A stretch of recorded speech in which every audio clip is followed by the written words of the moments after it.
Thanks. My name's Tim. I'm an alcoholic. Very glad to be here. Uh, for those on the recording, you didn't hear the intro. I attended and participated in that Facebook group, Big Book Compass, for a while until they caught me at it. It's a very contentious place sometimes, and yeah, interesting. So anyway, I think one of my biggest faults, there's a lot of competition for what my biggest faults are. But one of them is overcomplicating the heck out of the program. And I think I spent a lot of my recovery making it more and more complicated. And now I'm trying to undo the damage. Today, things look really simple to me. Maybe I'm missing something, but they look really simple. But let's go right back to the beginning.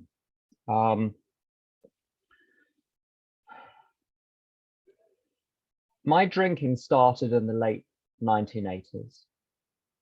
I was living in Germany. And I started experiencing consequences straight away. It was about a year and a half into my drinking. At this point, I'm back in the UK, 1990, where I was listening to a French song from the 1950s about someone being taken away by the men in the white coats. And I thought, I'm next. It took a year and a half of drinking very large quantities. I'm small now, but I was very slight in 1990. I was drinking huge quantities. I was too ill to function, paranoid, antisocial. I couldn't even have a nice time when everyone else was having a nice time. When I set out to have a nice time, it was Russian roulette what direction my evening would take. So, very sensibly, I knew moderation was out of the question. I thought, I know what I'll do. I'll stop drinking. That'll solve the problem. And I stopped drinking. And physically, I could stop. I had a change of environment, and I was in one of the Nordic countries for 3 months, and I drank a couple of times, but basically I sort of managed to stay away from it. But something had broken inside me because of that year and a half of alcoholic drinking, and I couldn't go back to the normal world again. It would not have me. There was a desperate sense that I was on the wrong planet, that I was in the wrong place. There was an itch I couldn't scratch, and the relief when I started drinking. The next 3 years demonstrate my step one to me. I was talking to someone yesterday who was trying to help a kid, I say kid 24, in a treatment center. And the kid was saying to this chap, he was having trouble identifying because he had all sorts of other problems, Asperger's and so on. I have Asperger's, form of autism. And when I got to AA, I had a very bad case of special and different. I remember saying to Maureen, a Wimbledon housewife, I said, I won't be able to do a step 4, Maureen. I'd love to, I'd love to keep you happy with it, but I can't do it. She said, why not? I said, trouble is, I can communicate effectively only through the medium of poetry. And she said a very bad word, which I'm not going to repeat because this is recorded and it's going to go out there into the world. She said, you're a garden variety. She said common of garden. I think the American expression is a garden variety alcoholic. I identified with all sorts of weird and wonderful things in AA. I remember a meeting once where someone said that they had thrown themselves in front of a moving car when they were drinking. And I thought, I did that. And I shared that I'd done that, and 3 other people shared that they'd done that. So no longer special and different. That's great. but I was looking for identification with the wrong thing. And I was talking to this bloke who worked in the treatment center, and I said, so he doesn't identify with anyone with his Asperger's, but the Asperger's is not the problem. The alcoholism is the problem. And I said, did he drink? He said, yes. Did he drink too much? Yes. We're doing really well so far. The hole in my face is very much like the hole in everyone else's face. Drinking is drinking. Large quantities are large quantities. If you drink a lot, bad stuff's going to happen. If normal people drink a lot, bad stuff is going to happen. Some people say, oh, I know I've got the physical allergy it talks about in the big book, because when I drank, I threw up. And I'm like, pumpkin, that might be because you had a whole bottle of vodka. That's not the allergic reaction they're talking about. I'm going to come back to that in a minute. So drinking, the experience of drinking large quantities, having bad stuff go down, that's what happens to just human beings who drink. The difference, this is where the identification becomes important.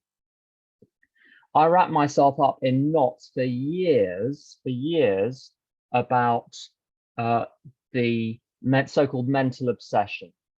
And I'll come to that in detail in a minute. I started to worry very much. Oh, I never really tried, not sincerely tried to stop drinking on my own. The first time I sincerely tried to stop drinking forever and really meant it, really thought about it, I came to AA. So how do I know I couldn't have done it on my own? It's completely irrelevant. The quick way through this is very simple for me. This is my step one today. I look at when real problems started to happen because of my drinking. And we're looking January 1989. When was my last drink? 24th of July, 1993. So that's 4.5 years. What we're looking at is the simple fact that over those 4.5 years, I did not moderate and I did not stop altogether. Bad experiences don't cause me to do either of those things. What I was thinking, what was going through my mind, whether I tried, how hard I tried, how sincere it was, what other measures I used, completely irrelevant. I burnt myself very badly with a hot water bottle when I was 7. If someone hadn't intervened, I'd have been permanently scarred by it, but someone intervened, they knew what to do, and I was fine. I have been careful with hot water bottles since then, and I won't go near one. I have the mechanism which I am able to have a bad experience and learn from it. There's someone at a group somewhere in the Western Hemisphere. How's that for anonymous? I'm not going to go into any further detail, but they came up to me once and gave me a dressing down after a meeting. I've successfully avoided this person and interacting with them ever since. I'm perfectly capable of having a horrible experience of someone or something or a situation or a substance. And I'll tell you a funny thing. Around January 1991, I snorted something. I didn't ask what it was. And what it did to me, it did a real number on. And you know what? I never snorted anything again. How different to my response to alcohol and a bunch of other things, behaviors, whatever. The fact is that it doesn't matter how bad it gets with alcohol. A drink will always seem like a good idea, or at times, that's the key point, at times seem like a good idea. So when it talks about the mental obsession in the big book, our difficulty, I think, lies in the gap between what they wanted the word to mean and what the word means in the language today. I've got an American friend who is obsessed with the British royal family. There are Union Jacks everywhere. His dog is named after a member of the British royal family, like the full name. There's memorabilia, there's regalia, that he knows everything about them. That's what obsession looks like in the 21st century. When you say you're obsessed with something, what you mean is you're preoccupied with it. You're thinking about it all the time. It's not what they mean in the big book. What's fascinating, when you look at Jim's story, page 35, Fred's story, page 39, the thought of a drink came out of the blue. They were not fussing over whether they were going to drink. They weren't nagging themselves with a drink. Perfectly normal day, perfectly normal day, perfectly normal day. Boom, I want a drink. And as soon as the thought comes in, it crowds out all other thoughts and it takes the steering wheel of the bus. And now we're all off to have a drink. So it's a thought which periodically arises and drowns out all others. And I hear a chilling thing in meetings sometimes. I hear people say, well, I'm arguing with everyone at work. I'm depressed. I'm anxious. I'm this, I'm that. But I don't feel like drinking because I know where it would take me. And I'm, oh, good luck with that. That's great that today you don't want to drink. It's great that today you know where it's going to take you. I've been in AA meetings because I went to AA for 6 months before I had my last little drink, a little drink which resulted in me being run over, arrested, blah, blah, blah. In that meeting, saying, I'm an alcoholic, I'm really glad to be sober, everything's going great, loving the program, glad to be sober, glad to be here. Walk out, go straight to the pub, get drunk. So the fact that at any moment in time, I don't want to drink because I know where it's going to take me is no guarantee or assurance that that state is going to remain in perpetuity. As someone said in the chat, at certain times, that's the tricky thing. If it was at every moment of every day I'd wanted a drink, I'd know what I was dealing with. It's the randomness and unpredictability and uncertainty of it. I can't tell whether I'm going to drink by asking myself, do I feel like a drink now? Do I think I'm going to have a drink? Those are irrelevant factors in whether or not I'm going to have a drink. I'll explain if you want to do a self-diagnosis of whether you think you're actually going to have a drink. I've got a little test for you later on with 7 questions, but I'll come back to that. So mental obsession is a persistently recurring thought which overrides all others. And the persistently recurring thought is a drink is a valid option. Not even a good idea, a valid option. Then something called the physical craving kicks in, which simply means when I drink, I overshoot. And it's a craving because I overshoot.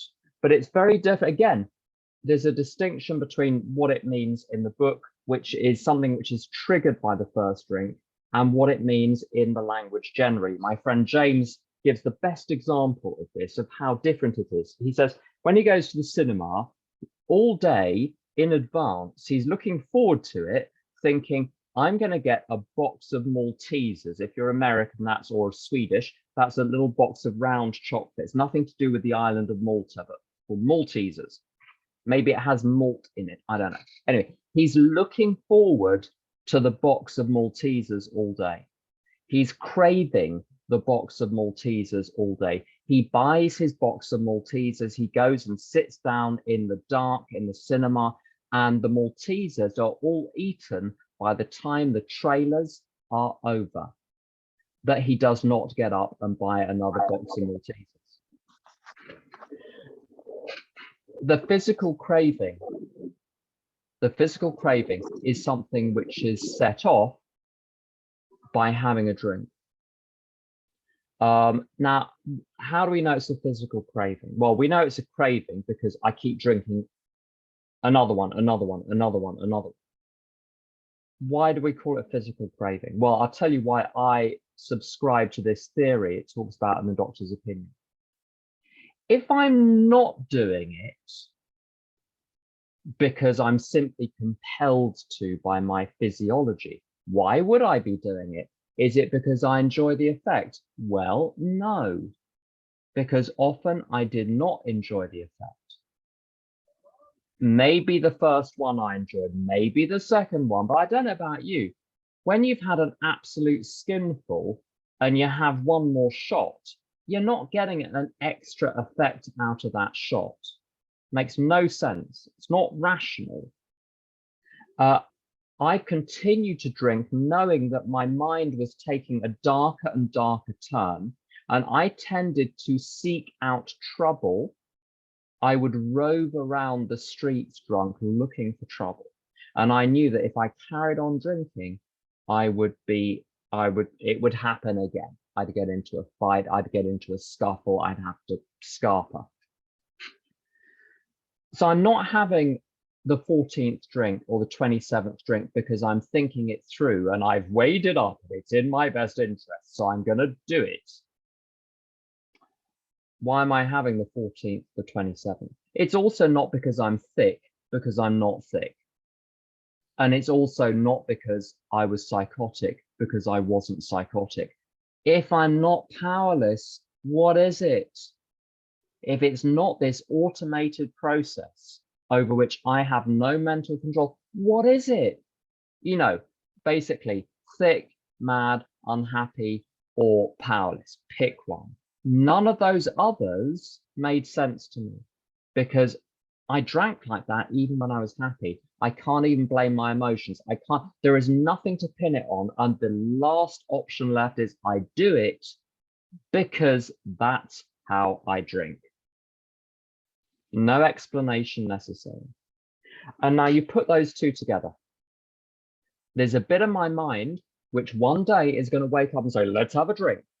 When that thought comes into my mind, if I'm unlucky, it's gonna have a VIP ticket straight past the bouncer into the VIP room, and it's gonna be in charge, and we're off. And once I'm off, I'm really off.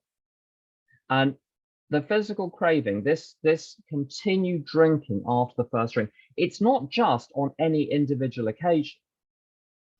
I relapsed or resumed drinking again after a period of sobriety in September 1991, and I didn't seriously try to stop again till January 1993. So if I drank again, I don't know if I would ever come back to AA. When you swim out to sea and you're a weak swimmer, it is, if you land back up on the shore, it's because the tide brought you in. You can't get back.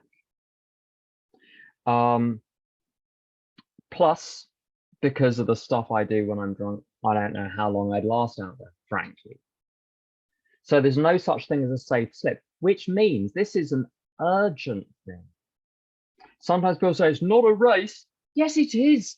It's a race to get in the hands of a power greater than yourself before that little devilish thought pops out of the woodwork and grabs the steering wheel. So yes, it's a race. So there's an urgency to that. I recognized for 3 years I needed to get sober, but it wasn't until the 24th of July I realized I needed to get sober now, today. No questions, just let's do it. Now that diagnoses me as an alcoholic if, despite consequences, I drink, and then despite consequences, I overshoot.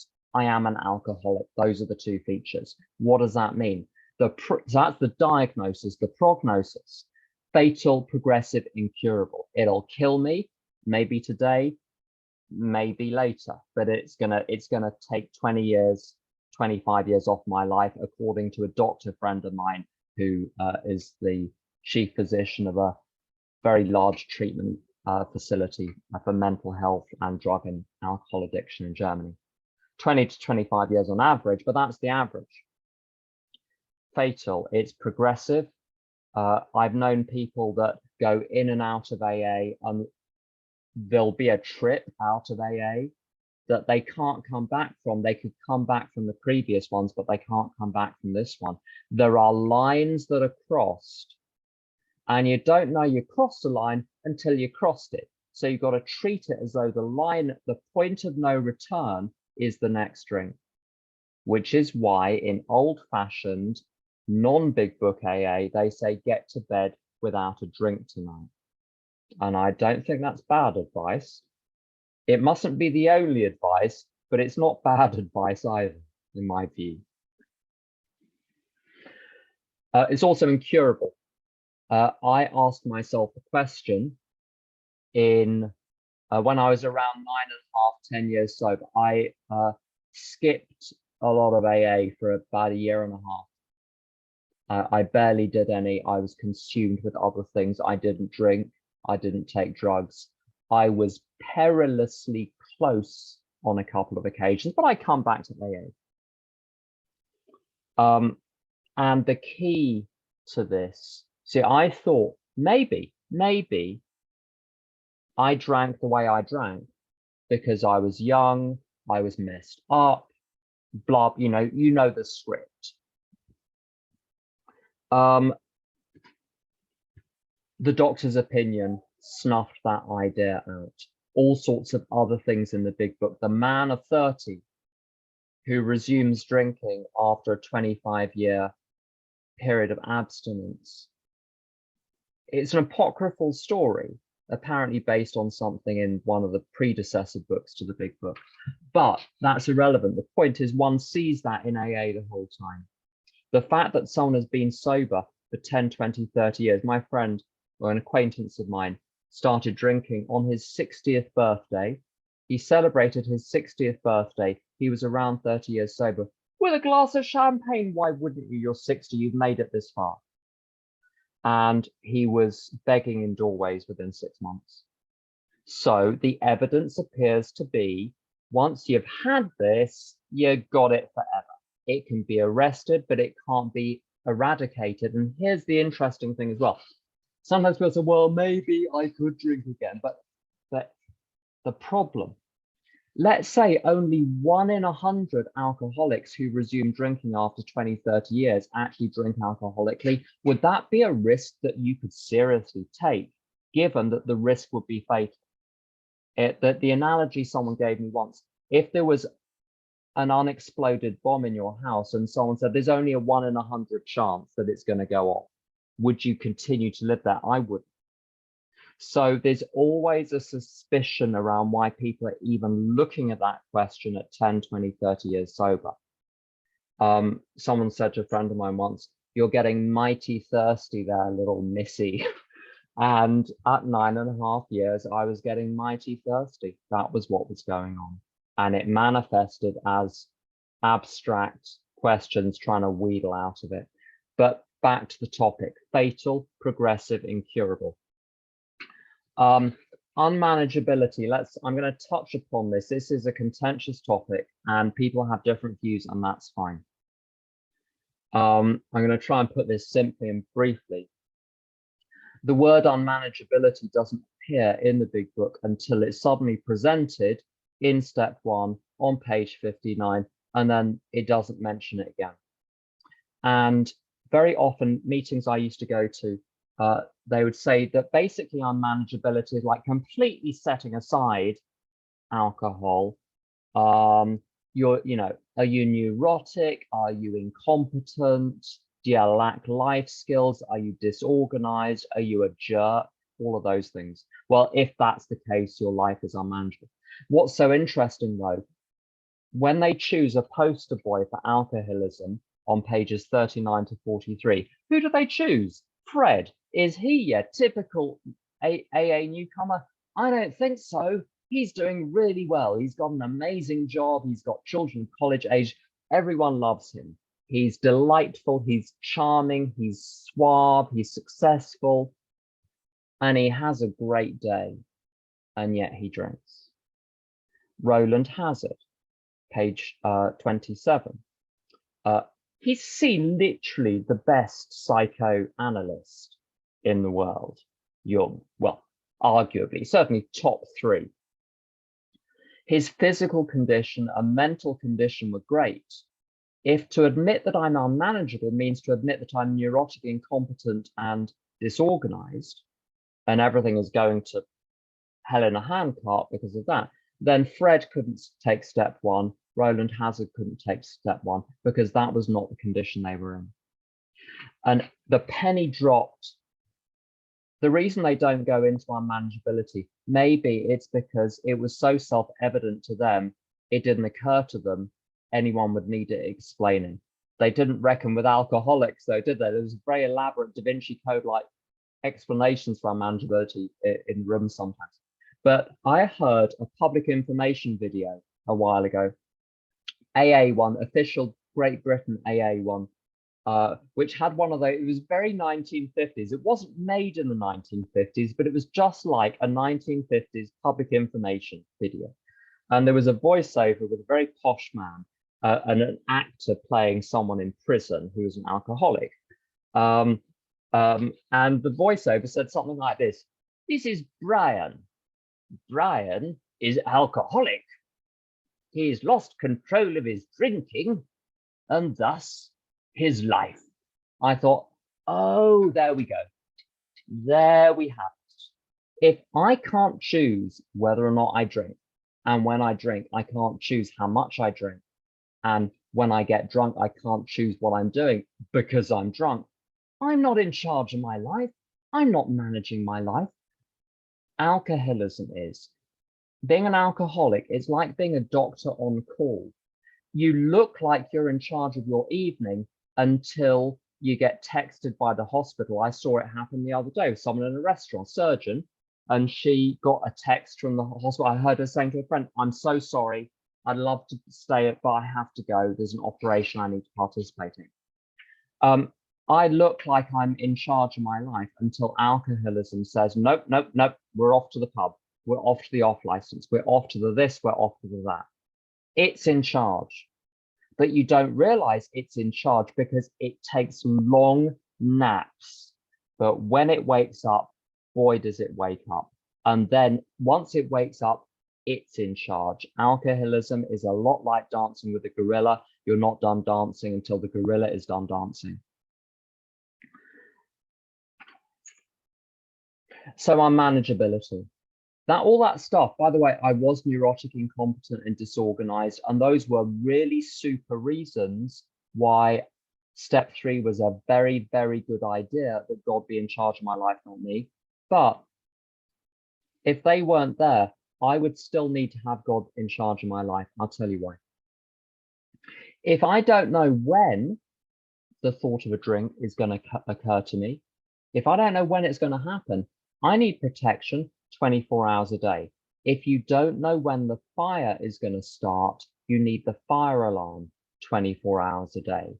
If you don't know when the thief is going to try and steal your car needs to be locked 24 hours a day. So I need a defense 24 hours a day, and the defense cannot come from, you see, alcoholism pulls rank on me. Therefore, I need something to pull rank on alcoholism. And this, by its very nature, is a higher power. It is higher. It is a power because it stops me from drinking. And it is higher because it is higher than alcoholism, and the alcoholism is higher than me. If I'm in the habit of doing what I want to do when I want to do it, when I want to drink, I will drink. So I've got to be in the habit, I've got to be militarily trained to not do what I want to do. I've got to have a program. And they didn't talk a lot about God in my first year. It's London. No one believes in God in London. A few people do now. But it's not America. It's a very different place. Most people are atheist and haughty about it and certain.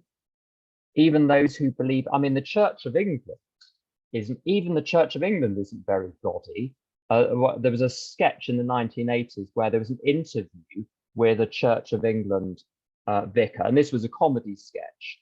And someone asked the Church of England vicar or bishop about God, and he says, "Well, you know, in the Church of England, God is mentioned," and that's about as far as it goes. It's very different than the televangelists or other. It's not like Joyce Meyer. Let's put it like that. So anyway, My first year, my first year in AA in London was not about turning my will and life over to a power greater than myself in the form of some deity. It was do as you're told. I think my sponsor said, uh, if you drink again, you're going to be going to meetings in a wheelchair. I said, why? He said, because I'll break both your legs. It was no good telling me, oh, we love you. We're going to love you till you can learn to love yourself. I'm very much at the Chuck C school. I wouldn't have taken myself with a large dowry. So if you loved me, I thought you were a fool, a first class 19 karat gold fool. But if you could show you cared in that way, somehow that got through to me. It was a very clever way of getting through to me. But the point is, what I was taught was just have a daily program. You go to your meeting every day. You do service at the meeting. You go for fellowship after the meeting. Here are the things you do in the morning. Here are the things you do in the evening. And yes, you pray to God, blah, blah, blah. But I could not see God. I could not feel God because I hadn't yet had a spiritual awakening. Some people get flashes. I got the occasional flash, but I needed something all day long. And the thing that I had all day long was the daily plan of action. They said, life is what you do in between meetings. All I had to do was get to the next meeting and then follow the instructions. I had a sponsor. I worked the steps very quickly. I made a whole bunch of amends in the first year with the ones I couldn't find. It was a shoddy 8 or 9. I have to say, looking back, I wouldn't give tuppence for how I did it, but it was sincere. And I wrote letters to people I couldn't find, put the name on an envelope, put a stamp on the envelope, no address, posted it. Thought, I don't know where it's going to go, but that's the closest I can get. And I stayed sober. Now, long story short, let's go forward to, I was about 15 years sober and things weren't terrible by any means. I think lots of things were wonderful. I was in a very good relationship. I was in a good job. I enjoyed that. I was happy in the relationship. I was happy in the job. But there were areas of my life, there was acting out, which was unseemly. I'm not going to go into detail. You can let your imagination run riot. We've all got a list. There was acting out in all sorts of ways. I had an unresolved relationship with my mother. So pretty major. There were other things, there were other behaviors which I was seriously uncomfortable with, but could do nothing about. And the one thing I had a sponsor, but he was, you know, the kindly old gentleman type of sponsor. There was no big book stuff going on in London AA that was discernible. I discovered later there are a couple of odd groups here and there, but basically the kind of big book AA as we now understand it did not exist. But I found some tapes. Long story short, listened to the tapes, wrote down what they said, did exactly what they said, went through the big book from soup to nuts, doing exactly, following the instructions exactly like I was too stupid to interpret them. And I had what, you know, Chris R refers to as a barnstorming spiritual experience. And the spiritual experience arrived the moment I completed the last amend, went for a run, said to my higher power, is there anyone else I owe amends to who I've interacted badly with, who any small theft, any small slight, any gossiping, any backbiting, any bitching, any meanness, any nastiness, anything stolen, anything damaged, anything broken, anything borrowed or not returned, any nuisance, is there anything? And nothing came because I'd done, in the course of 6 weeks, I'd gone through all the steps. I took myself through. I did a step 5 with a couple of old timers. I ran through some tricky step 8s with a couple of old timers. But here's the thing, the book was meant to be here's the book, do what it says, we can give you some guidance along the way. And it worked. It worked. There wasn't anyone else obstructing it. That was the curious thing. I think if someone had tried to take me through it, I would have balked all the way and we'd still be there now. But it was between me and a higher power. And the only way I could test whether the promises in the big book were true was to do exactly what it said and then see if I got the results. And I'll tell you an interesting thing. The spiritual experience I had at 16 years sober, I'm 29 years sober now, was nothing on what I've continued to experience since then. One little detail about how I operate my program now. I have tried various things. I've tried doing the steps once a year. I've tried waiting till things are really bad before redoing the steps. I've tried all sorts of things. What I've landed on after a lot of trial and experimentation, and it's currently working for me and has been working for me for some time very well, is to go through the first 9 steps once a quarter. It takes a few hours because I did one only 3 months ago. There's a limit to how much can build up in 3 months. If you leave it 3 years, a lot can build up. It takes a few hours to really look at step 1, look at step 2, and I don't belabor it. I treat it as a very business-like transaction. And I share my step 5 with several people. I do a step 8 and 9 because I clear my mess up as I go along. It's certainly the last few. There haven't been any formal amends that have had to be made because I hate there being tension between me and anyone else. I cannot stand unfinished business. I'm very intolerant of unfinished business in myself. But I have 16 names with adjusted behaviors that need to be implemented. Now, the funny thing is, none of the information in that list, that step 8 and 9 list, is news. Not one word in terms of the fault of mine and the corrective measure. But there is something about formally going through those first 9 steps, in particular, the sharing the step 5, my whole self, I share my whole self in the round with someone else, releases power in a way that nothing else does. This idea of multiple step 5s, I got from, well, ultimately, you know, people listen to the tapes, they generally know, but where it seems to have come from is Paul M from Riverside, Illinois, who died with, I think, 62 years of sobriety. And he chanced upon, funnily enough, at 16 years sober as well, this formula of redoing the steps on a regular basis and doing multiple step 5s, sharing your whole self with a bunch of people. And there's something about doing a multiple step 5 where by the time you got to the 3rd person or the 4th person, you're bored and all of the sting has gone out of it. And it's just dead words now. And it's amazing. That, and you realize that you are now no longer in the position of the person that wrote that. Your relationship to it my relationship to it changes with each one that I read. I read it to other people until I'm bored and done. Also, you know, the shell game, the street tricksters play with the 3 cups, and they get you to guess, is the pea or the ball or the whatever, which cup is it under? Whichever cup you guess, they lift it up and they go, ta-da, there's no pea under it, and you lose. The ego, in my view, what is my ego? Let's define it. My ego is the belief that I'm this separate being running around the world in a human body, subject only to human forces, doomed to die, with a particular ethnicity, social background, identity, sexual orientation, gender, all of those things. That's my ego. My ego's story is that I don't want to be one with everyone. I do not want to be part of the universe.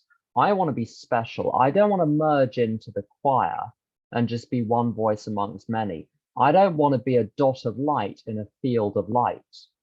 I want to be the soloist. I want to be in the spotlight whilst everyone else is in the dark. And for technical reasons I won't go into, this is associated with a ton of guilt. Competition with other people in my experience. And because that's what the ego is about. It's grasping for something where I win, someone else has to lose. If everyone gets the prize is not worth anything. The prize is only worth something if I'm the one that gets it and you're the one that doesn't. C.S. Lewis talks about this in his essay, The Great Sin of Pride, where he talks about, it's a little bit old-fashioned language, but it says, the reason you want the girl is not because you want the girl, it's because you want to get the girl so the other bloke doesn't get the girl. This is ego. And what the ego loves to do is to keep me trapped in that idea. What it's terrified that I'm going to do is to reunite with the higher power, realize the whole charade is over, and I don't need to run after anything in the world. There is nothing left to fix. And the ego's chief mechanism is guilt, to keep me here, because if I'm guilty, I'm too scared to go back to God. And this is where the step 5, my experience, and the step 9 are so important. And why doing steps 10, 11, and 12 and trying to cover all of the defects and the wrongs by drip feeding them to a sponsor or to someone else is a fundamentally different experience than doing a survey and a 360-degree survey in the round. Because I did a step 5 with Tom, who's I'm an AA sponsor. I only have one sponsor, but I have an Al-Anon go-to person. And lots of the stuff, I've been in Al-Anon on and off since 1995. I have an Al-Anon go-to person called Tom, who's been sober in AA since 76 and in Al-Anon since I think 78. And lots of the stuff was very Al-Anon-y. It was fix, change, control, regulate, nag, intrude into other people's lives. It was me as the spider with everyone trapped in my web. That was the picture of the latest step 5. Fixing everything. And I fix things. So when things are broken, I fix them. I fix them, I fix them, and I fix them until they're really broken. That's my Al-Anonism. I get in there and make it worse. You know, the billiard ball, the pool balls are flying around the pool table. Will I wait for the balls to stop? No, I throw myself onto the table. People do not belong on a pool table. You've got to wait till the balls stop moving before you can make your next move. But back to the point. The point is I shared the exact nature of my wrongs with him, the exact nature of the wrongs of my current manifestation in the world. And I got to it. He said, is there anything else? And I said, no. And it was very clear. This was just over the phone. He's in Oakland or something. I wasn't even face to face, but there's something you hear in a voice. I thought, I'm fine. I'm loved. I'm good in all senses. And the ego has no further cards to play. I proved to my ego that it has been lying to me the whole time. Even though I've been full of error, I haven't been full of sin. I'm not bad. I've been mistaken. And that's why step 5 is radically different than drip feeding individual admissions in step 10. Because when I'm admitting one thing to you, behind my back is all of the other past and future things. I'm just giving you a snapshot, just one slice. And my ego is saying at the same time, yeah, but what about everything else? If I say everything in one go, the ego has nothing left to hold on to, and I can go back to God without fear because the guilt is gone. Same with steps 8 and 9. As soon as Don P talks about getting free in step 8, not in step 9, and I understand that. It's when I make the decision, I will do anything to set these things right.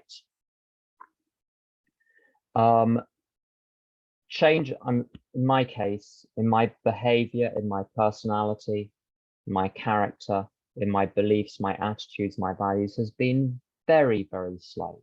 Tom said to me a couple of days ago,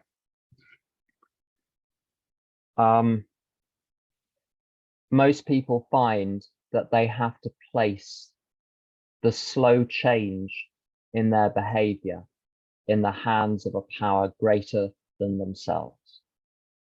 But it's that commitment in step 8. When I looked at that list, I looked at the misbehavior, and it's relatively low level stuff, but it's there and it hurts and it's not good. And I looked at what the corrective measures are, how I'm going to treat these people instead. And they're important people. All people are important. These are people who are very important to me. The willingness to say the game is up. I'm willing to entrust the rest of this process to a power greater than myself. Means I have nothing left to hide. And again, the ego has nothing on me. I want to say one thing about upset. On page 87 of the big book, it talks very clearly about when I'm going through the day, how I should respond to 2 situations. There's when agitated or doubtful. And it struck me for a long time. These were odd words to choose, but they're not the most obvious states to find oneself in. Agitated, it's not a common word. Doubtful is not a common word. But it struck me after a while that they cover all forms of human disturbance. In other words, I'm either not at peace because there's something out there or inside, but I'm not at peace, or I've got a decision to make and I don't know what to do. Those are either something has bothered me, it has bothered me, or I don't know what to do. So it's really a troubleshooter for any situation a human being can find themselves in. It's very interesting. And then it gives me a very straightforward answer, which is to ask for the right thought or action. To remind myself I'm no longer running the show, and to humbly say to myself, say to God many times each day, thy will be done. But what I want to zone in on is the upset, the agitation. Whenever I'm upset, I've fallen back into the illusion that my emotions are caused by something outside of myself.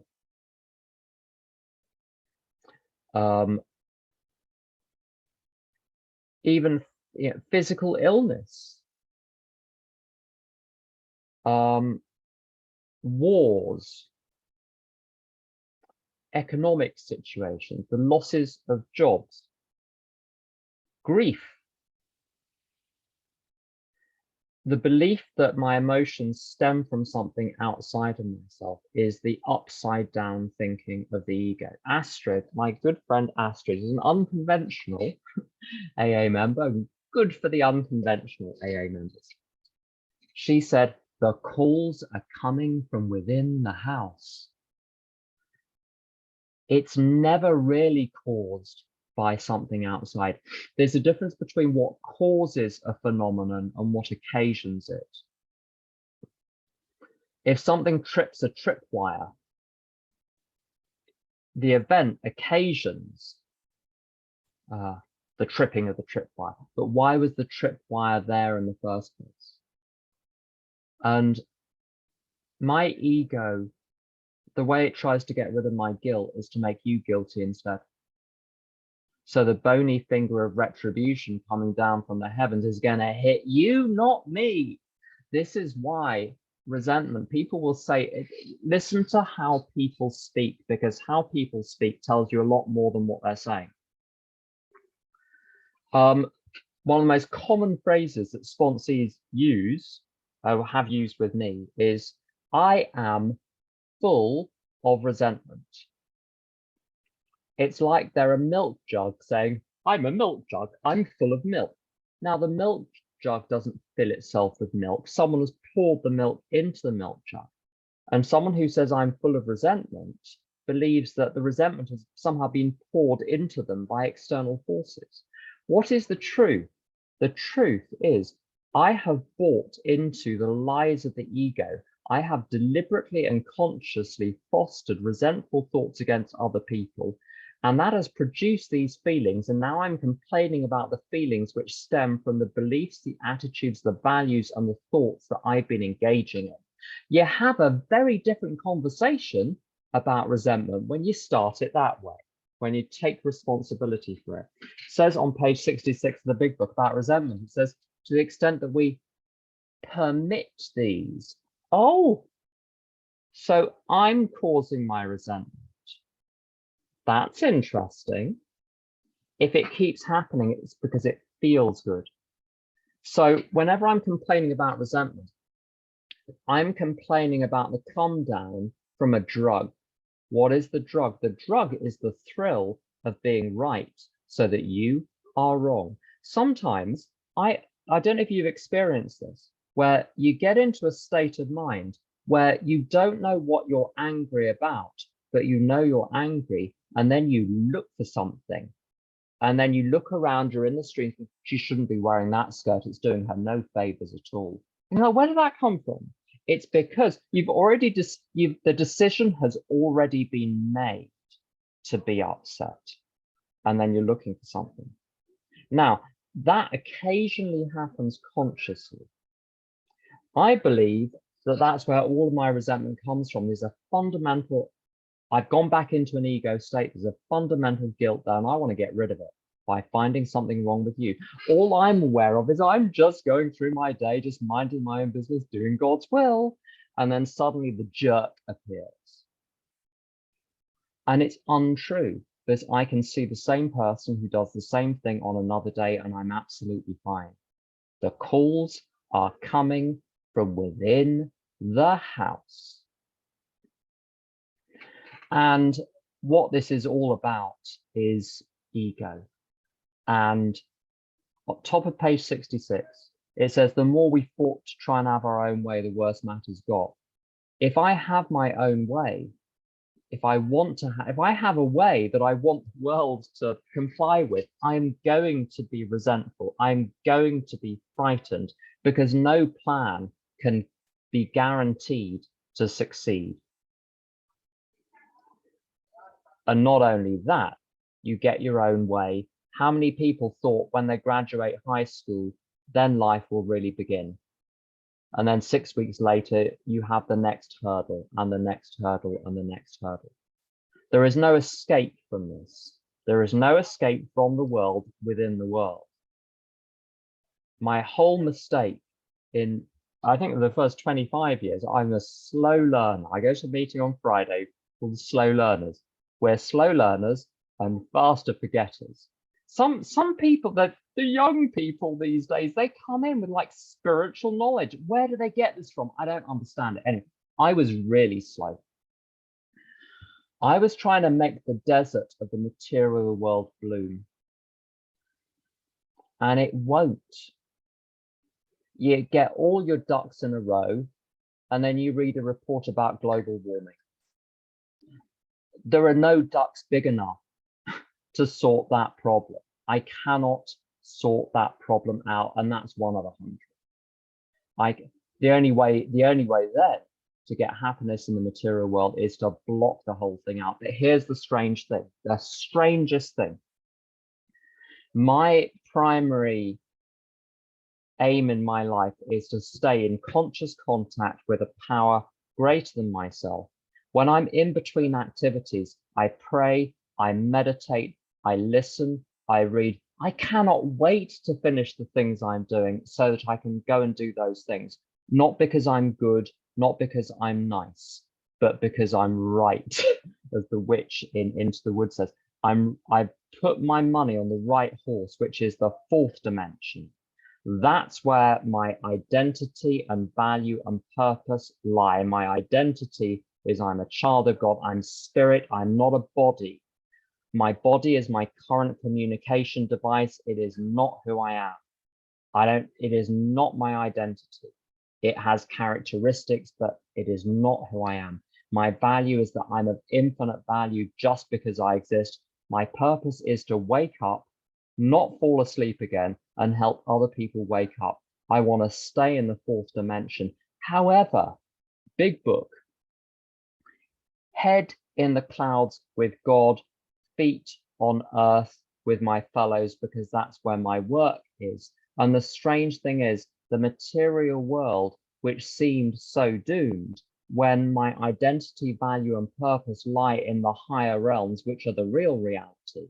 If you think about the material world as the play going on the stage is in a theatre, the theatre is in a city, the city is in a country, the country is on a planet, the planet is in the universe. If you think of the material world as a play on a stage somewhere in the universe, and the realm of the spirit is everything outside of that, that gives you some idea about the relationship between the material world and the realm of the spirit. The realm of the spirit is not this tiny little box you keep on a shelf in your room that you occasionally put, lift up the lid to get a little bit of oxygen. No, it's the real reality which is out there. But the amazing thing is, the more time I spend there, the material world starts to be like heaven on earth.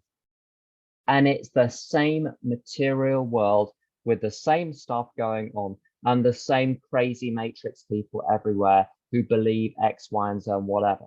But it's transformed by it. It's remarkable. And you know what? You look at the big book, the program is essentially between pages 63 and 89, 88. In fact. There's some considerations before step 3. There's some practical stuff after step 11. All the step 12 stuff is practical. It's on 25 pages. It should not work, but it does. And that's why I think it's divinely inspired. Steve, thanks for asking me to speak. That's all I've got.